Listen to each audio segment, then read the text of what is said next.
The thoughts can change your life. With me, Reverend Lee. And guess what? Today I want to talk about this idea of habits. That's right. Are your habits a blessing or are they a curse? And let's just be honest. Our habits control our life experience. No matter how we want to look at it, we are not conscious, but a fraction of our day. And so, what's driving our day? What's driving our thoughts? What's driving our feelings? What's driving our emotions? What's driving our actions? Habits. And so, if we can consciously embrace that idea, then we can begin to create habits that are for our expansion, for our betterment. So, I'll share with you. Yesterday, I went to the doctor and I had blood work done, and yesterday he gave me the results of my blood work.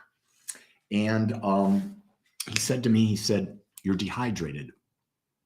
And I went, "Oh, yeah, I am." Because it was about 2 months ago that I had a great habit of drinking so much water per day. And I broke the habit.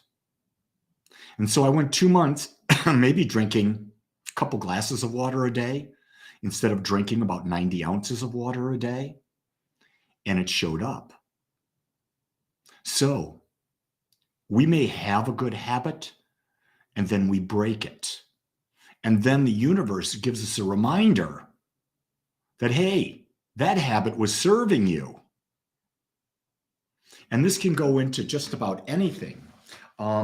It's the idea that if you're choosing, here's a great one. If you're choosing to be healthy and you're starting to exercise, you're starting to eat right, you're taking vitamins and supplements, but let's say you have a habit of smoking. Everyone knows in collective consciousness, worldwide, that smoking is bad for your health.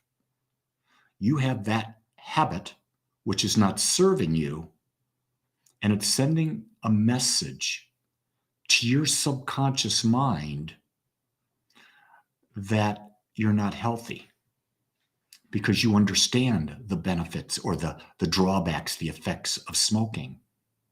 But so many times we deny it and we say, "Oh, I'm exercising, I'm eating good, I'm doing all this other stuff." Do you want to know how I know that? Because I used to do that. Many, many, many, many, many years ago, I was a smoker. And many years ago, I justified it. Well, I'm jogging every day, I'm eating healthy, it's not going to bother me. And then I had my son, and I made a decision that I didn't want to be that role model for my son. And then once I quit smoking, I realized what an impact it was having on me. But I was fooling myself that it didn't. So here's an easy one. Here's something we're all addicted to: sugar. Do you have a sugar habit? Do you have a Sugar Jones?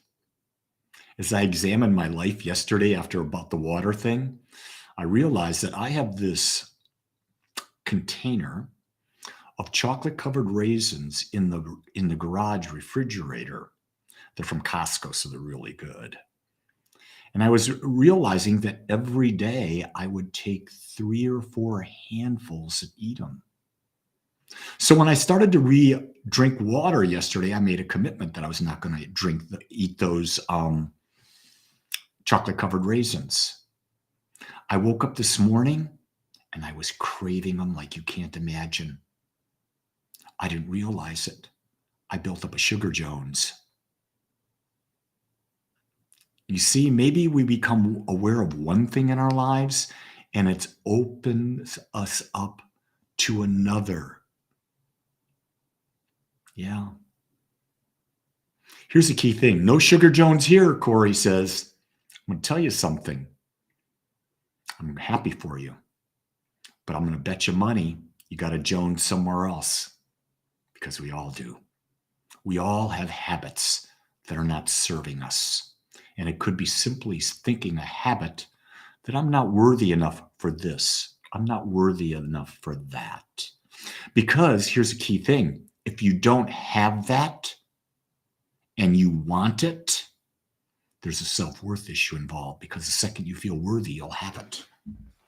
It's a fascinating concept because it's always our mental atmosphere. The thoughts that we think create our lives. So what's going on with you?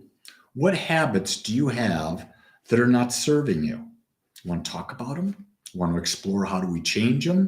Do you want to explore what new habits you can do?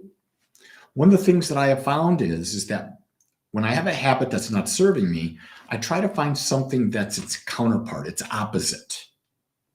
And then I start to implement that habit. But what I do when I'm implementing that habit, I'm thinking every day about the benefits that I'll receive from that habit.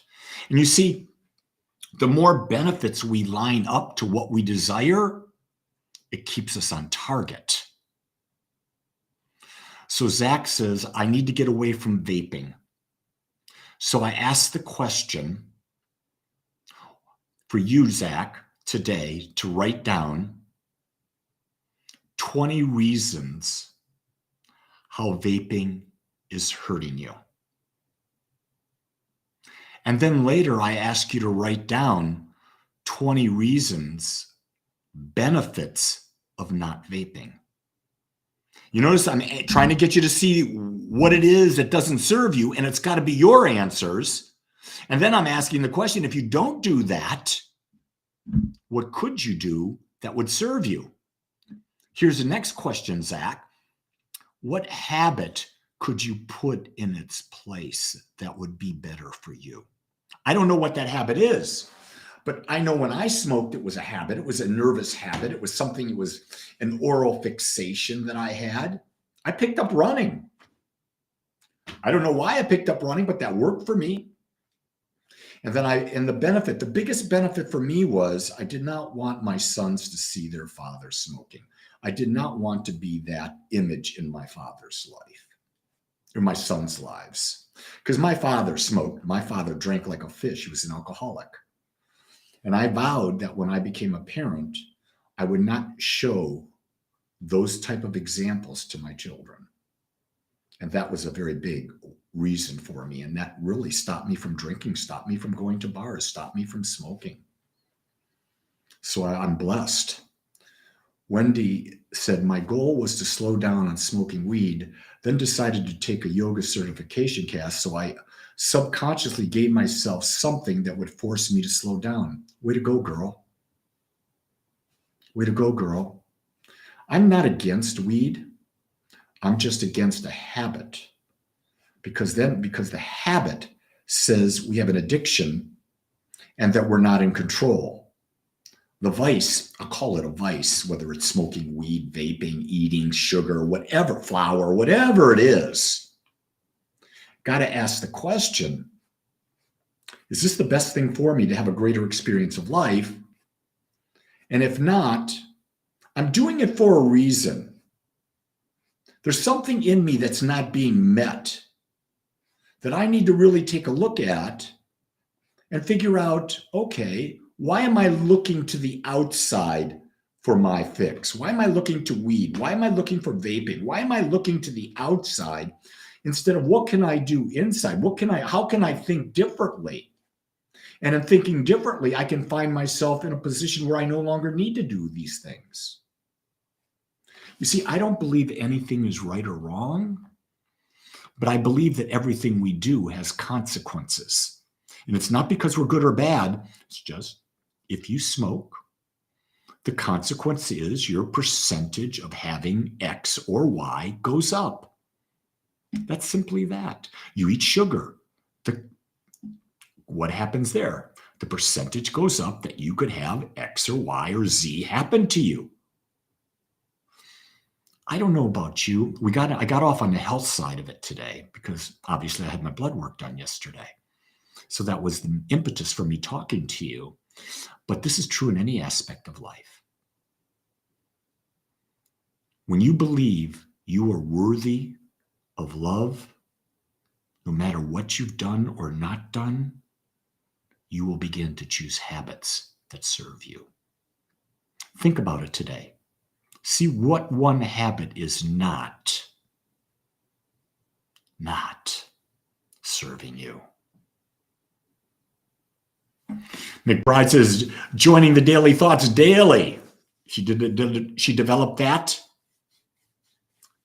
intentionally. It's only one piece of her practice. For me, it's important to add other human beings. Way to go. Corey says, I've constantly been changing my smoking patterns and cut it off in the evenings. I've been smoking less and less and less. Corey, congratulations. Now see yourself as a non-smoker. I do. Make it your reality. Everybody, thank you for spending time with me today. I appreciate you, and I enjoy the opportunity to share with you, and I am honored that you open up and that you spend time with me, with you, and with the others who are listening here. So make it a great day. Only you can. Love you.